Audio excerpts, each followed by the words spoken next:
हाँ दोस्तों, मैं आर के रंजन आपको अपने YouTube channel M magical class में बहुत बहुत स्वागत करता हूँ। तो दोस्तों, हमने पिछले वीडियो में जो हमारा कक्षा 10 का अर्थशास्त्र विषय के बारे में अध्ययन किया था, वो चैप्टर 2 था। आज हम बात करने वाले हैं अगले चैप्टर की, जो कि चैप्टर नंबर हमारा 3 है, मुद्रा और साख। तो दोस्तों, हमारा ये चैप्टर है, अगला चैप्टर वो है मेरा मुद्रा और साख। ये हमारा अगला चैप्टर है। तो सबसे पहले हम थोड़ा सा इसके बारे में जान लें कि मुद्रा और साख है क्या। उसके बाद हम जो टॉपिक्स इसके अंदर पढ़ना है उसके बारे में हम अध्ययन करेंगे। तो दोस्तों, जैसे देख रहे हैं मुद्रा, ये हम यहाँ पर जो देख रहे हैं ये मुद्रा। तो मुद्रा को जनरली हम जो पैसा बोलते हैं, जो पैसा हम देख रहे हैं उसी को मुद्रा बोला जाता है। पैसा का दूसरा नाम मुद्रा है। पैसा को ही हम लोग मुद्रा के नाम से जानते हैं। और ये जो देख रहे हैं अगला साख है, ये तो साख का अर्थ होता है दोस्तों, जैसे कि कोई लोन लेता है, लोन हो गया, कर्ज हो गया, उधार हो गया, ये सब जो भी जानते हैं। लोन हो गया, कर्ज या उधार, इन सभी नाम से हम सब परिचित हैं। तो इसका ही एक नाम है साख। तो जो कर्जा, उधार, लोन जो भी हम लेते हैं उसी को हम लोग बोलते हैं साख। और मुद्रा जो हमने पैसा है, यानी कि इस चैप्टर में हमें इनके बारे में जान करके हमको ये जरूर मालूम होता है कि इसके बारे में हम जो भी पढ़ेंगे वो पैसा के बारे में पढ़ेंगे। पैसा कहाँ से, किस तरह से है, उसका व्यवस्था किस तरह से किसी दूसरे जगह पर जाता है, कैसे लोन लेते हैं लोग, कैसे क्या करते हैं। तो हम इस पैसा और कर्ज के बारे में ही इस चैप्टर में हम बात करने वाले हैं। का मुद्रा और साख का जो पहला टॉपिक है वह है मेरा मुद्रा विनिमय का एक माध्यम। ये टॉपिक मेरा पहला है जो कि बोल रहा है मुद्रा विनिमय का एक माध्यम। तो मुद्रा विनिमय का एक माध्यम कैसे है उसके बारे में जानेंगे। तो सबसे पहले तो हम जानते हैं कि ये विनिमय है क्या। तो दोस्तों, विनिमय का होता है आदान प्रदान।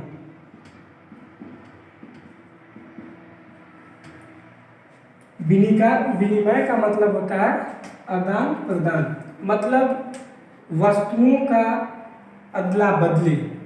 अदला बदली बोल सकते हैं, एक व्यक्ति से दूसरे व्यक्ति के पास कैसे आता जाता है उसके बारे में। मुद्रा मतलब समझ रहे हैं पैसा। विनिमय मीन्स हो गया वस्तुओं का आदान प्रदान का एक माध्यम। मतलब इससे यह स्पष्ट होता है कि जो हमारे पास मुद्रा है, जो पैसा है, वह विनिमय का एक माध्यम है, विनिमय का एक साधन है। और वो कैसे है उसके बारे में हम देखते हैं। तो दोस्तों, आज हम सभी जानते हैं कि जो भी हम वस्तु लेते हैं, चाहे जहाँ से भी जो भी खरीदते हैं हम, वह इस मुद्रा के माध्यम से हम ले सकते हैं। हमें बुक लेना है, मुद्रा हम देंगे तो उसके बदले हमें बुक दे दिया जाएगा। यदि कपड़े लेना है, कॉफ़ी लेना है, पेन लेना है, चाहे जो भी हमें खरीदना हो, वहाँ पर हम इस मुद्रा के माध्यम से हम किसी भी वस्तु का विनिमय कर सकते हैं। मतलब किसी भी वस्तु को हम खरीद सकते हैं। तो इस टॉपिक में यही बताया जा रहा है कि मुद्रा जो है विनिमय का सबसे सरल माध्यम है। जैसे कि पहले होता था कि वस्तु विनिमय प्रणाली थी, पहले चला करता था वस्तु विनिमय प्रणाली। वस्तु विनिमय प्रणाली में क्या होता था कि लोग दो वस्तुओं का अदला बदली करते थे। जैसे किसी के पास चावल है और किसी के पास गेहूं है, तो इन्हें एक दूसरे को ढूंढना पड़ता था कि किस व्यक्ति को, जैसे कि यदि चावल वाले व्यक्ति को गेहूं चाहिए और गेहूं जिसके पास है उसे चावल चाहिए, तो पहले ये ढूंढना होता था कि वह कौन सा व्यक्ति है, कैसे, कहाँ पर है जिससे चावल की आवश्यकता है। कहे मतलब कि जब यह चावल देगा तो उसके बदले में यह गेहूं दे देगा। तो इस तरह से थोड़ा कठिन होता था, जटिल हो जाता था, ढूंढना पड़ जाता था कि किसके पास चावल दे और वो हमको उसके बदले गेहूं देगा। तो जो हमारा होता था वस्तु विनिमय प्रणाली। लेकिन अब क्या हो गया है कि यदि हमें गेहूं लेना है, चावल लेना है, तो इस मुद्रा के माध्यम से सीधे जिसके पास चावल है, हम डायरेक्ट इस चावल वाले व्यक्ति के पास जाएंगे और इसे हम मुद्रा देते हैं तो सीधा हमको चावल दे देता है। या हमें गेहूँ चाहिए तो जिस व्यक्ति के पास गेहूँ है हम यह मुद्रा देंगे और यह व्यक्ति हमें गेहूँ दे देगा। तो हम कह सकते हैं कि यह जो मुद्रा है विनिमय का एक सबसे सरल माध्यम है, सबसे आसान तरीका है जिसके माध्यम से हम किसी भी वस्तु की खरीदारी आसानी से कर सकते हैं। अब दोस्तों हमारा अगला टॉपिक है मुद्रा के आधुनिक रूप। ये जो मुद्रा देख रहे हैं ये अगला टॉपिक है हमारा मुद्रा का आधुनिक रूप। आधुनिक रूप मतलब हम पहले जान लेते हैं मुद्रा के बारे में, तो हम जानते ही हैं ये हमारा है आधुनिक रूप। कहने का मतलब कि हम आज जो जी रहे हैं ये आधुनिक युग में जी रहे हैं। तो वही जो मुद्रा है वो किस तरह से विकसित किया है, कैसे विकास किया है, इसका जो आधुनिक रूप है वो क्या है, उसके बारे में इस टॉपिक में पढ़ेंगे। तो दोस्तों क्या होता है, पहले जो राजा महाराजाओं का समय हुआ करता था उसमें सोना का, चांदी का या तांबे का सिक्का का प्रचलन था। उस टाइम सिर्फ सोना, चांदी और तांबा का सिक्का ये सब चला करता था। लेकिन आज जो है वो सब चेंज हो चुके हैं, बदल चुके हैं। आज जो है उसका वही मुद्रा को डेवलप करके वो विकसित होकर के आज करेंसी के रूप में हमें मिल रहा है। आज हमें वह करेंसी के रूप में मिल रहा है।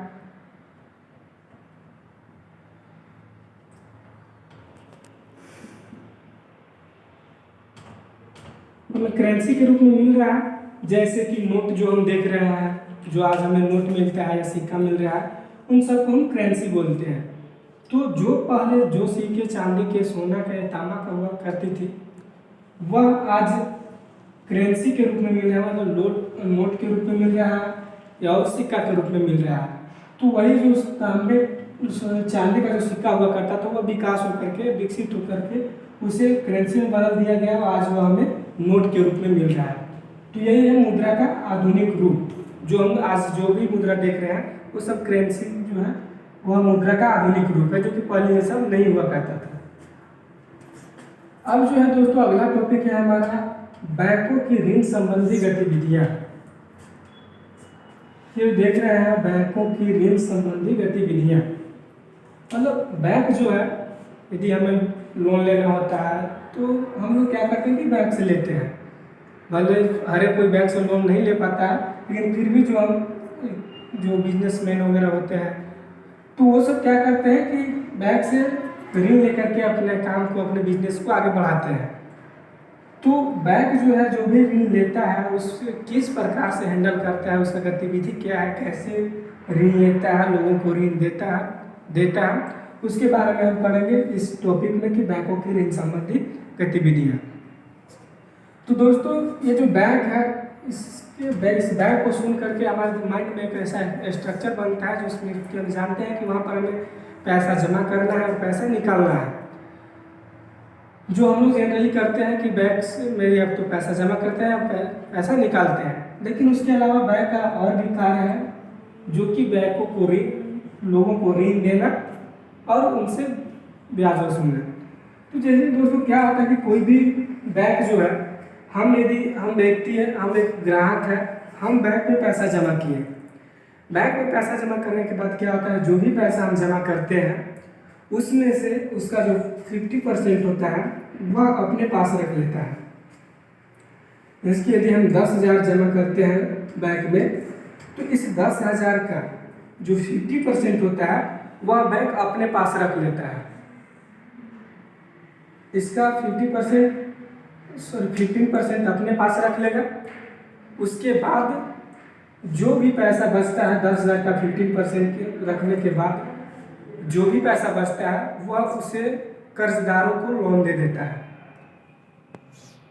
और हम बात करें 50% रखने की तो ये क्यों रख देता है, इसके बारे में हम पढ़ेंगे कि ये जो है 50% अपने जो भी व्यक्ति जमा किया है पैसा को उसे यदि कभी वह निकालने आ जाता है या कभी उसे ज़रूरत पड़ जाए तो वह इस 50% से अब जो जमा किया है उसे दे सकता है, वह इस 15% से उसको दे सकता है। और बाकी जो इसका 10,000 का 15% के अलावा जो भी पैसा बचता है वह कर्जदारों को लोन दे देता है, कर्ज दे देता है।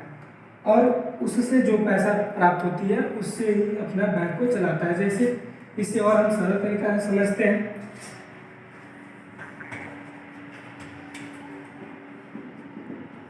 तो दोस्तों 10,000 हम जमा किए, 10,000 में से इसका जो 15% होगा उसको निकाल करके वो अपने पास रख लिया।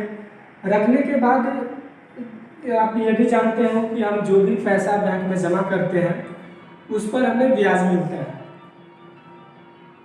तो उस पर जो हमें ब्याज मिलता है वो हम देखते हैं कैसे क्या होता है। मान लीजिए कि यदि हम बैंक में 10,000 रुपये जमा किए हैं, तो अगर हमें बैंक 5% ब्याज देता है, तो यह जो ग्राहक को देगा, यह जो लोन ग्राहक को देता है वह इससे 10% वसूलता है या 1% मानते हैं। वो हर एक बैंक का अपना अपना होता है, वो जो निर्धारित है उस तरीके से हम लेता है। तो क्या हुआ कि बैंक किसी ग्राहक को लोन दिया और वह उससे 8% ब्याज लेता है, और हम जो जमा किए थे उसमें जो हमें इंटरेस्ट दे रहा है वह 5% दे रहा है।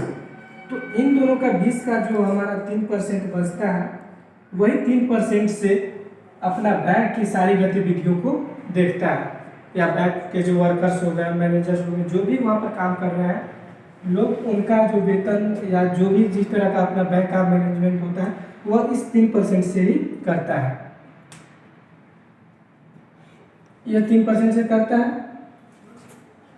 यही है इसका बैंक संबंधी, बैंक की ऋण संबंधी गतिविधियां। क्या होता है कि लोगों से पैसा लेता है और उधार फिर किसी भी ग्राहक को, जरूरतमंद लोगों को यह देता है। तो हम कह सकते हैं कि यह जो बैंक है दो व्यक्तियों के बीच में मध्यस्थता का काम करता है। मध्यस्थता का कहने का मतलब दोनों का बीच का काम यह आसानी से करता है। जैसे कि यदि दो व्यक्ति हैं, दो व्यक्ति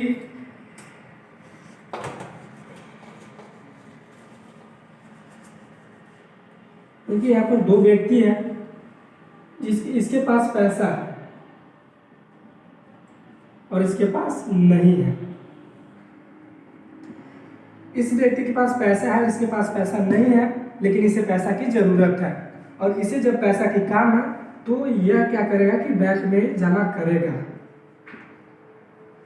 यह बैंक में जमा करेगा और इसे चूंकि पैसा की जरूरत है इसलिए यह क्या करेगा कि यह बैंक से लेगा। मतलब यह जो है इस बैंक को दिया, जमा किया, और बैंक ये अगला व्यक्ति को पैसा दे दिया। ये एक दूसरे को जानते तक नहीं है, लेकिन इस दोनों का काम इस बैंक के थ्रू हो रहा है। इस बैंक के माध्यम से ये दोनों का काम आसानी से निकल जा रहा है। तो इसीलिए हम बोलते हैं कि बैंक जो है हमारा वो मध्यस्थता का काम करता है। और जो अभी हम बताया था कि यही बैंक जो है इससे यदि 8% लेता है तो इसको जो देगा वह जो है 5% देगा।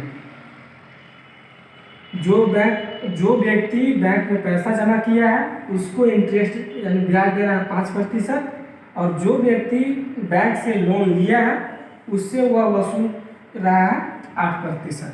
तो इसके बीच में जो 3% हमको बचता है वह बैंक अपने पास रखता है, जो कि उससे अपना काम करता है। तो यही था हमारा बैंक की ऋण संबंधी गतिविधियाँ। अब जो है हमारा अगला टॉपिक है ऋण की शर्तें।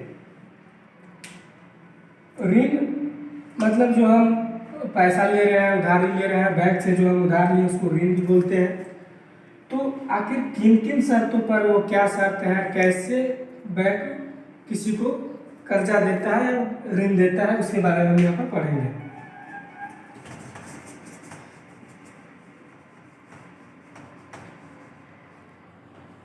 तो ऋण भी जैसे कि हम कभी भी बैंक में नहीं, यदि हम जनरल एग्जांपल लें, एक उदाहरण लें गांव का ही, तो यदि हम लोग किसी साहूकार के पास या ऐसा व्यक्ति जो कि मतलब जिसके पास पैसा हो, उससे हम अगर पैसा लेने जाते हैं, उधारी लेने जाते हैं, तो हमसे कुछ सामान मांगता है जो कि अपने पास वो गिरवी के रूप में रखता है। जैसे हम यदि किसी साहूकार से 10,000 रुपया लेते हैं तो वह हमसे कुछ या तो खेत की ज़मीन का कागज़ रख लेगा, या घर का कागज़ रख ले, या फिर कुछ गहना मांग करके रख ले, तो उस तरह से कुछ भी वह उसके बदले में मांगता है, ताकि जब व्यक्ति जो भी कर्ज ले रहा है यदि चुका नहीं पाता है तो उस पैसे से वो अपना भरपाई कर ले। तो उसी तरह से बैंक भी कुछ करती है, वही है ऋण की शर्तें, क्या क्या शर्त है, कैसे वह ऋण देता है, उसके बारे में हम जानेंगे। तो दोस्तों क्या करता है कि जब भी हम बैंक में ऋण लेने जाते हैं, जब भी बैंक किसी को ऋण देता है, उधार देता है, तो सबसे पहले वह देखता है कि जो व्यक्ति ऋण लेना चाहता है वो जितना वो डिमांड कर रहा है, जितना मांग रहा है, उतना चुकाने लायक उसका इनकम है या नहीं। जैसे यदि कोई मजदूर है,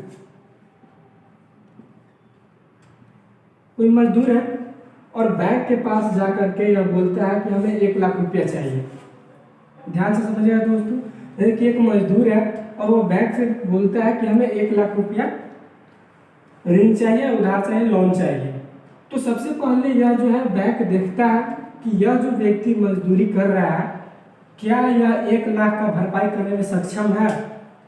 पहले वह देखता है, तब यदि उसको बैंक को लगता है कि नहीं ये जो व्यक्ति है वह हमारा भरपाई कर देगा, तब उसे 1 लाख रुपया लोन दे सकता है, नहीं तो वह उतना ना दे करके उससे कम देगा। तो पहला शर्त यह होगा कि उसकी जो समर्थता होती है उसको चेक करता है, जो भी लोन लेने वाला है उसको चेक करता है कि यह जो है भरपाई कर पाएगा या नहीं। दूसरा क्या होता है कि वह ये भी देखता है कि उसका जो इनकम है या जो उसका प्रॉपर्टी है, घर का हो गया या खेती हो गया, खेती बाड़ी जो करता है, ज़मीन है, वह जितना वह ऋण लेना चाहता है उतने का है या नहीं, या फिर यदि वह कमा करके ऋण का भरपाई नहीं कर पाता है तो वह अपनी प्रॉपर्टी को बेच करके इस को भरपाई कर सकता है। यह इस चीज़ को भी देखता है, और बैंक जो है इस चीज़ को अपने पास भी रखता है। जैसे कि वह यदि ज़मीन है आपके पास, जो यह मजदूर है यदि बैंक में लोन लेने जा रहा है, यदि इसके पास ज़मीन की कागज़ है, तो यह इससे ज़मीन का जो है वह रसीद मांगता है, ज़मीन का कागज़ जो है अपने पास रख लेता है, ताकि यह मजदूर यदि भरपाई नहीं कर पाता हो तो उस ज़मीन को बेच करके अपने अनुसार जो भी यूज है उसको करके अपनी भरपाई को कर सके। अगला जो है एक और भी, जैसे कि बोलते हैं ग्रांटर, जो नाम सुने होंगे, वह क्या करता है कि एक ग्रांटर के तौर पर जब भी हम लोन लेने जाते हैं तो वह 1 या 2 व्यक्तियों को रखता है, मांगता है कि अपने ग्रांटर को लाइए। जैसे कि यदि यह मजदूर लेने जाता है लोन बैंक में, तो यह बैंक इससे बोलता है कि आप 2 व्यक्तियों को अपने साथ लेकर के आइए, जो कि आपको समर्थन करते हैं। वह 2 व्यक्तियों को इसलिए बुलाता है ताकि यदि यह मजदूर जो है इसका पैसा को भरपाई नहीं कर पा रहा हो, नहीं कर पाए, तब यह बैंक इन दोनों व्यक्तियों को पकड़ेगा। ध्यान से तो ग्रांटर इसलिए मांगता है कि अगर यह मजदूर जो लोन लिया है उसका भरपाई नहीं कर पा रहा हो, तो यह जो बैंक है, जो ये ग्रांटर ला करके जो दिया था, यह बैंक इन दोनों व्यक्तियों को पास जाता है, इनसे पैसा वसूलता है। यदि यह भर देता है तो फिर इनके पास ये नहीं आता है, लेकिन यदि ये नहीं कर पाता है, इधर उधर भागता है, तो यह बैंक जो है इन दोनों व्यक्तियों को पकड़ता है। इस प्रकार की शर्तें हैं जो कि बैंक लगाती है किसी को भी लोन देने के बाद, देने से पहले। और हमारा अगला टॉपिक है दोस्तों, ये भारत में औपचारिक में साख। ये जो देख रहे हैं कि भारत में औपचारिक में साख,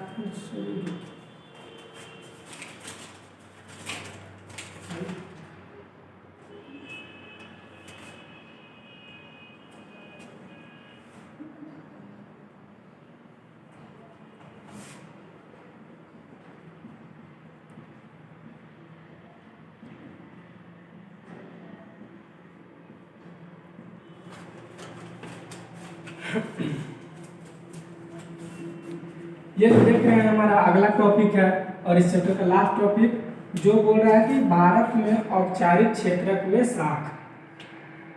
दोस्तों यहाँ पर एक नाम आता है हमारा औपचारिक क्षेत्र, जो कि इस औपचारिक के बारे में हम अभी तक इस पूरे चैप्टर में, इस अध्याय में हम कहीं भी इसके बारे में जिक्र नहीं किए हैं, इसके बारे में नहीं बताया आपको। तो सबसे पहले हम जान लेते हैं कि औपचारिक क्या है। दोस्तों, एक होता है औपचारिक और एक होता है अनौपचारिक।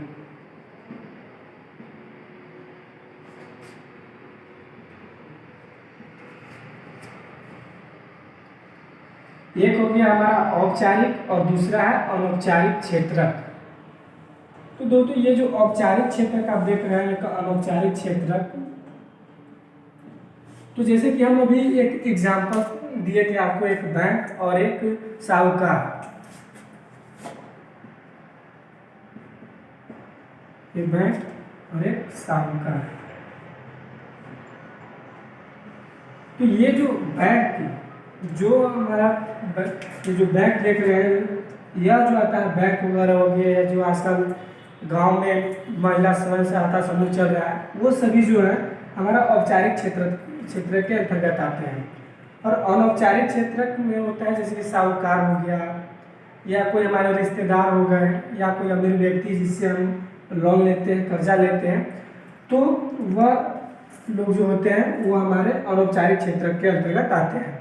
और बैंक हो गया या महिला स्वयं सहायता समूह जो आजकल चल रहा है, वह भी जो है वो औपचारिक क्षेत्र में आ जाएगा। तो यही है औपचारिक क्षेत्र में शाख और अनौपचारिक क्षेत्र। तो हमें इसके बारे में नहीं पढ़ना है, हमें सिर्फ औपचारिक क्षेत्र में शाख के बारे में पढ़ना है, तो हम इसका ही अध्ययन करेंगे। तो शाख हम जानते हैं कि कर्ज, लोन, उधार, ऋण जो भी हम ले रहे हैं, तो इसी के बारे में हमको पढ़ना है। तो औपचारिक क्षेत्र यानी कि हमको यही जो हम यहाँ पर भी बताया है, ये बैंक से ही इसके बारे में टॉपिक भी हमें बताता है कि बैंक जो है या औपचारिक क्षेत्र जो है वह किस प्रकार से लोगों को सहायता करता है, किस तरह से साख देता है, ऋण देता है, कर्जा देता है। तो इसका जो भारत में औपचारिक क्षेत्र में जो हम साख लेते हैं, ये जो हमें ऋण देता है, यह इसका जो औपचारिक क्षेत्र होता है, इसका जो उद्देश्य होता है लोगों को सेवा देना और उसका विकास को बढ़ाना, उसकी विकास करवाना। औपचारिक क्षेत्र में क्या होता है कि लोगों को यह सहायता करता है, लोगों को सेवा देना और उसके विकास में सहायता करना। जबकि इसका जो उद्देश्य होता है, अनौपचारिक क्षेत्र का जो उद्देश्य होता है, वह सिर्फ अपने फायदा कमाने के लिए किया जाता है। यह मेनली ये भी हेल्प करते हैं हमारे विकास में, लेकिन यह जो होता है, इसका जो पर्पस होता है वह अपने आप को लाभ कमाने का उद्देश्य होता है। लेकिन ये जो औपचारिक क्षेत्र होता है, इसमें हमें इसका जो उद्देश्य होता है वह कम से कम ब्याज की दर पर लोगों को ऋण उपलब्ध कराना और उसके विकास में सहायता करना। यही है औपचारिक क्षेत्र में शाख।